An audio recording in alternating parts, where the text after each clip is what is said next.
Okay, Ari here with another mom hack. Guess what? Sliders are for everyone, year round.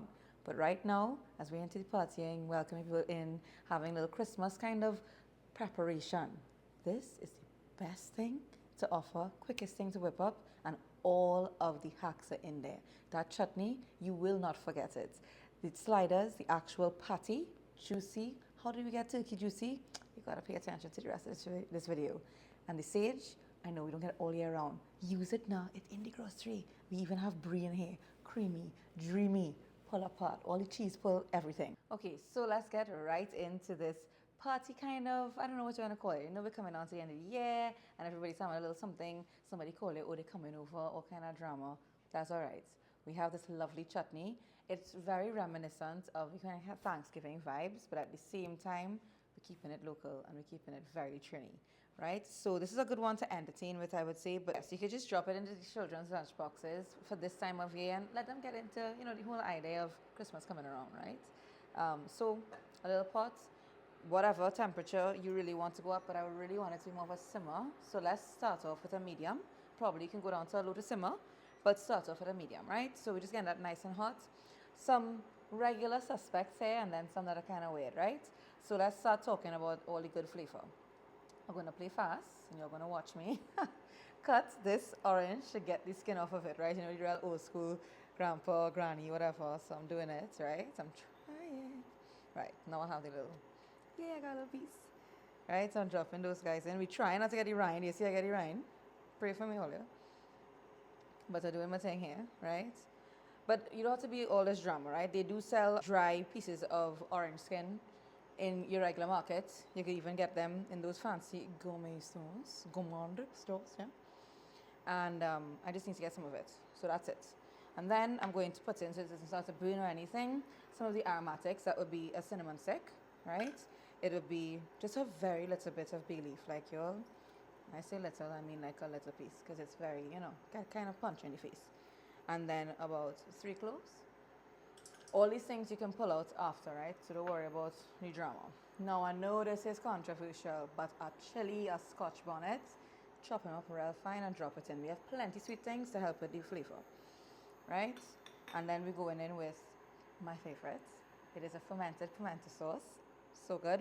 And of course, you know, fermented means we get all kind of benefits and all kind of thing, right? So, in with him.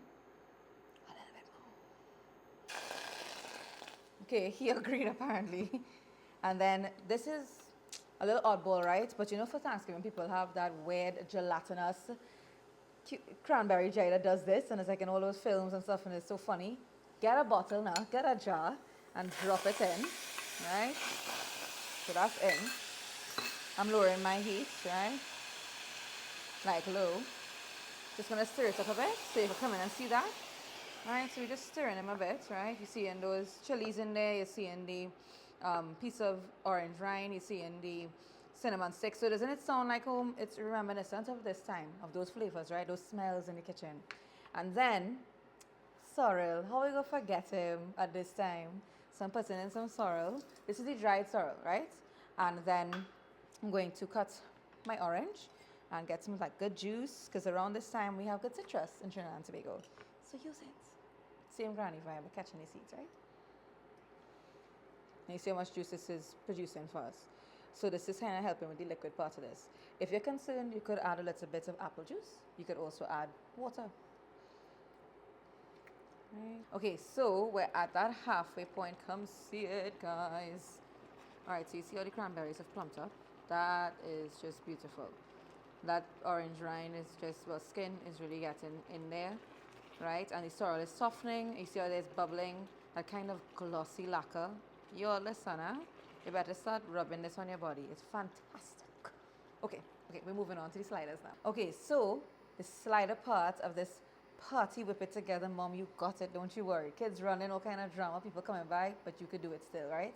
So these are the sliders, and we have minced turkey. I know, what do you do with turkey other than make this grand spectacle on December 25th? No, you can use turkey throughout the year, and there's really fun things to do, especially coming out to that time. People are expecting turkey, but probably not in this way.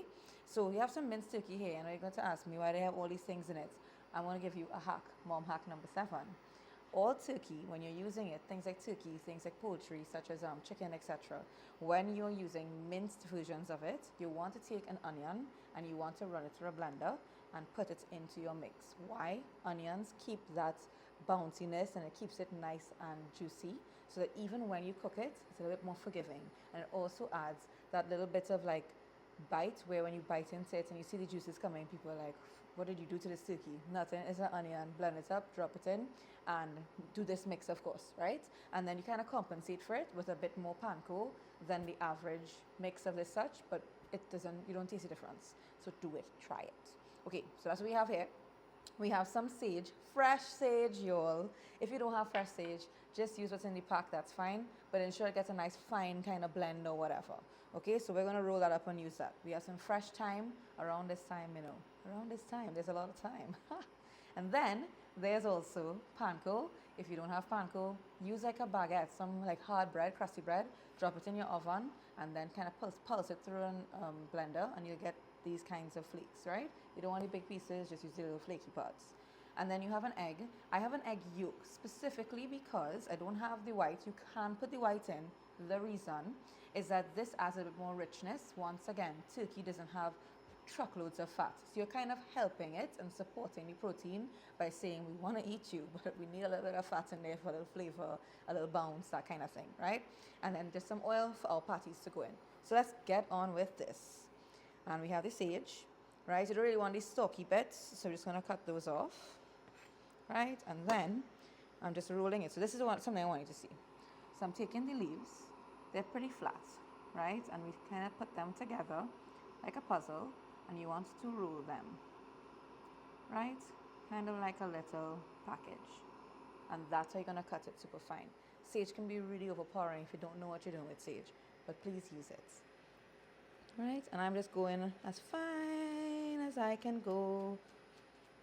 Right? As fine as I can go.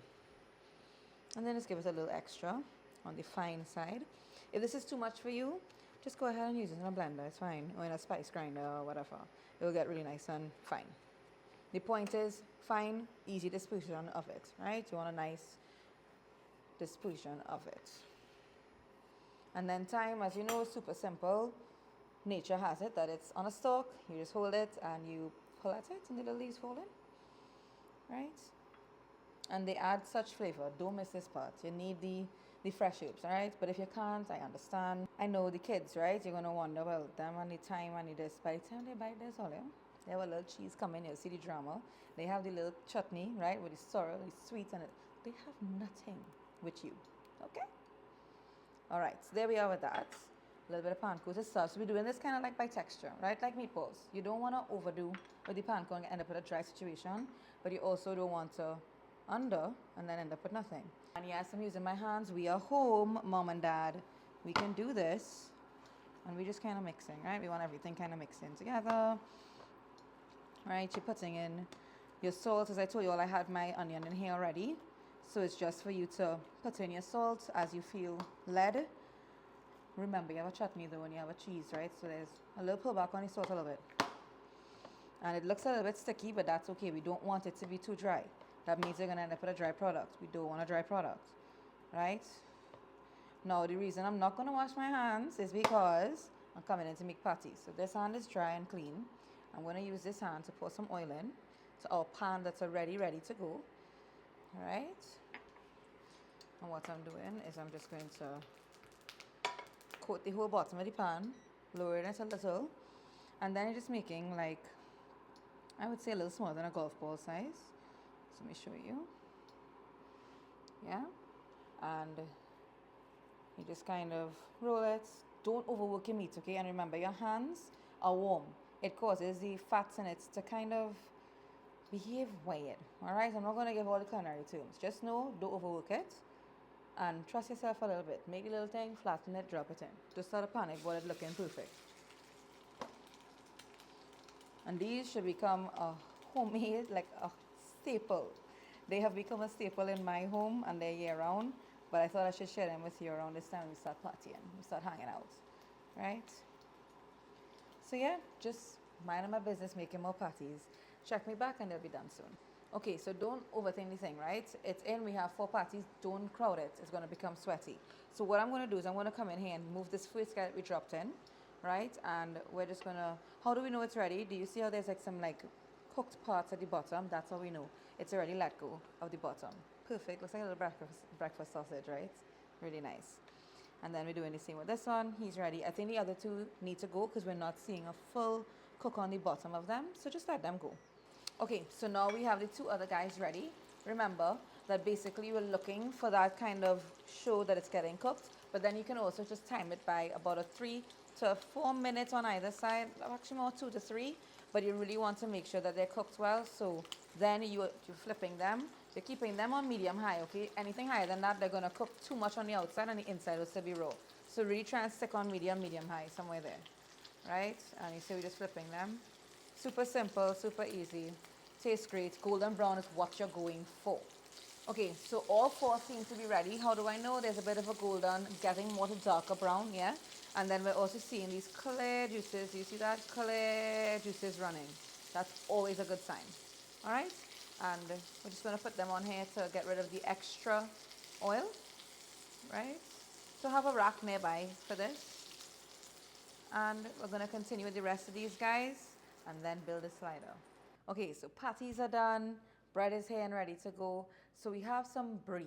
I know it's all like dramatic and whatever, but brie melts really lovely. And at this time of year, you know, we have charcuterie board, we have all them fancy American things at this time. So I recommend that you take advantage of it and get yourself some brie. It's really lovely, right? You're cutting it like this, and then we're moving into garlic butter. Who don't love a garlic butter? Listen, they come into your house, give them a slider that they will never forget. So just some garlic, a microplane or grater, nothing crazy, and you just kind of go in and on there, right?